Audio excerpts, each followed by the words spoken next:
देश के लिए बहुत आफत पैदा हो जाएगी, इन सारी फ्री की सुविधाओं को बंद किया जाए। इससे एक मन में शक पैदा होता है कि क्या केंद्र सरकार की आर्थिक हालत बहुत ज़्यादा कहीं ख़राब तो नहीं हो गई है। इतना ज़बरदस्त तरीके से विरोध क्यों किया जा रहा है। पिछले 70-75 साल से सरकारी स्कूलों के अंदर फ्री में शिक्षा मिलती आई है। पिछले 70-75 साल से सरकारी अस्पतालों में गरीबों को फ्री दवाइयाँ मिलती हैं, फ्री राशन हर महीने भेजा जाता है। अचानक ऐसा क्या हो गया कि इन सारी चीज़ों को बंद करने की, इन सारी चीज़ों को वापस लेने की, इन सारी चीज़ों के खिलाफ इतना ज़बरदस्त विरोध क्यों पैदा हो गया। केंद्र सरकार की आर्थिक हालत ठीक तो है। अभी थोड़े दिन पहले ये अग्निवीर स्कीम लेके आए, अग्निवीर योजना। अग्निवीर योजना जब लेके आए तो कहा गया कि अग्निवीर योजना लाने की ज़रूरत इसलिए पड़ी क्योंकि सैनिकों का जो पेंशन का खर्चा है, सैनिकों का जो पेंशन का बिल है, वो इतना ज़्यादा बढ़ गया है कि केंद्र सरकार उसको बर्दाश्त नहीं कर पा रही। आज़ादी के बाद से आज तक पहली बार ऐसा हुआ है कि कोई केंद्र सरकार ये कह रही है कि हमारे से सैनिकों की पेंशन का बिल बर्दाश्त नहीं कर किया जा रहा। आज तक कभी किसी सरकार ने ये नहीं कहा कि देश की सुरक्षा के लिए पैसे की कमी पड़ गई है। आज तक किसी सरकार ने ये नहीं कहा कि सैनिकों की पेंशन का पैसा हम नहीं दे पा रहे हैं। सैनिकों को पेंशन दे के हम एहसान नहीं करते। सैनिक हमारे ऊपर एहसान करते हैं जब वो बॉर्डर के ऊपर अपनी जान दांव पे लगाते हैं। ऐसा क्या हो गया केंद्र सरकार को कि केंद्र सरकार के ऊपर, केंद्र सरकार अब सैनिकों के पेंशन की बिल भी, पेंशन, सैनिकों का पेंशन भी देने की हालत में नहीं बची है, और उन्होंने उस पेंशन के बिल को ख़त्म करने के लिए अग्निवीर योजना लेके आए हैं। अभी कुछ दिन पहले कहा गया कि हर 5-5 साल में केंद्र सरकार केंद्रीय कर्मचारियों के लिए एक वेतन आयोग बनाती है। 8वां वेतन आयोग अभी बनने वाला था। 8वां वेतन आयोग, केंद्र सरकार ने कहा है कि अब हम 8वां वेतन आयोग नहीं बनाएंगे। 8वां वेतन आयोग क्यों नहीं, हर 10-10 साल में बनता है। 8वां वेतन आयोग क्यों नहीं बनाएंगे, कह रहे हैं कि हमारे पास पैसा नहीं है, पैसे की कमी है। केंद्र सरकार के पास अपने केंद्र के कर्मचारियों का वेतन बढ़ाने के लिए भी पैसा नहीं बचा। कहाँ गया केंद्र सरकार का सारा पैसा।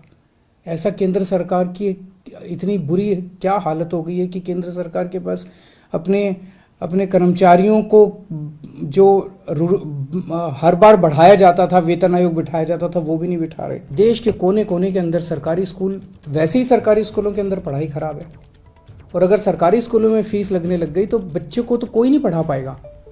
आधे से ज़्यादा बच्चे इस देश के अनपढ़ रह जाएंगे। देश आगे कैसे बढ़ेगा। कह रहे हैं कि सारे सरकारी अस्पतालों के अंदर अब पैसे लगने चाहिए। सरकारी अस्पतालों में जो फ्री का इलाज होता है वो बंद होना चाहिए। सरकारी स्कूलों से मेरे को याद आया कि कई राज्य सरकारों ने अब सरकारी स्कूलों में फीस लगा भी दी है। मैंने मीडिया में खबरें पढ़ी हैं कि एक राज्य के अंदर 120 रुपये महीना फीस लगा दी है, एक राज्य के अंदर 500 रुपये महीना फीस लगा दी है। कहाँ से लाएगा एक गरीब आदमी 500 रुपये महीना अपने बच्चों को पढ़ाने के लिए। अब ये सारे देश के अंदर सरकारी अस्पतालों के अंदर कह रहे हैं कि सरकारी अस्पतालों में बिना पैसे दिए इलाज नहीं होगा। गरीब आदमी के पास इलाज कराने के पैसे नहीं है, वो कहाँ से लाएगा पैसे इलाज कराने के लिए। और जिसके पास पैसे नहीं है उसका इलाज नहीं होगा, मर जाएंगे गरीब लोग इस देश के। और अब ये कह रहे हैं कि राशन भी, फ्री का राशन भी बंद होगा। फ्री नहीं होना चाहिए, फ्री का राशन भी बंद कर देना चाहिए। 75 साल तक जितनी केंद्र सरकारें आई, किसी को ऐसा घाटा नहीं हुआ कि फ्री का राशन बंद कर दिया गया। कब से मिल रहा है फ्री का राशन, कब से राशन की दुकानें कब से हैं। अब ये फ्री का राशन भी बंद करना चाहते हैं। प्रश्न उठता है ये सारा पैसा केंद्र सरकार का गया कहाँ। 2014 में लगभग केंद्र सरकार का 20 लाख करोड़ का बजट होता था।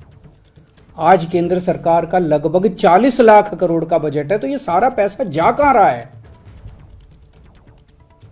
इन्होंने अपने दोस्तों के, इन्होंने बहुत सुपर रिच लोगों के, जो अरबपति लोग हैं, ऐसे ऐसे लोगों के इन्होंने 10 लाख करोड़ रुपए के कर्जे माफ कर दिए। सरकारी पैसे से इन्होंने इनमें जितने के कर्जे माफ किए कई इनके दोस्त हैं। सरकारी पैसे से इन लोगों ने सुपर रिच लोगों के, अरबपति लोगों के 10 लाख करोड़ रुपए के कर्जे माफ कर दिए। किसी के 7,000 करोड़ रुपए माफ कर दिए, किसी के 10,000 करोड़ रुपए माफ कर दिए, किसी के 5,000 करोड़ रुपए माफ कर दिए। क्यों?